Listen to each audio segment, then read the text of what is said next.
ค่ะไม่สูงค่ะพี่น้องเอ้ยก็เขาสังทบยาปัญหาผ้าอำออกในสังตือว่าเขาเตรียมเด็กใน Microsoft Word เสียผ้าอำออกในด้วยซ้ำหนังวิดีโอเขาในสีกำค่ะหมายนึงได้มาที่ในกันเนาะพอเข้ามาใน Microsoft Word หมายนึงมาที่ในกันนะมาที่ภายในกันนะพอหมาย2ในมาที่ดูดเลือกในกันนะ3เป็นภาษาไทยเนี่ยหมาย3ในมาที่การพิสูจน์อักขระในกันนะ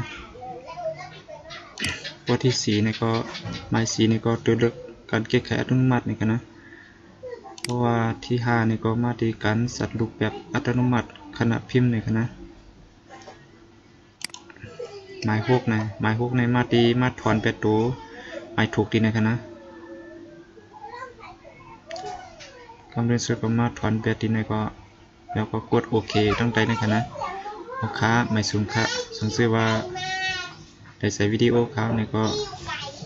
ติดตามไว้ค่ะนะลองไอทีได้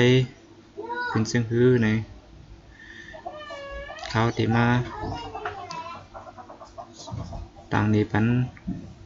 กูวงค่ะเนาะค่ะไม่สูงค่ะ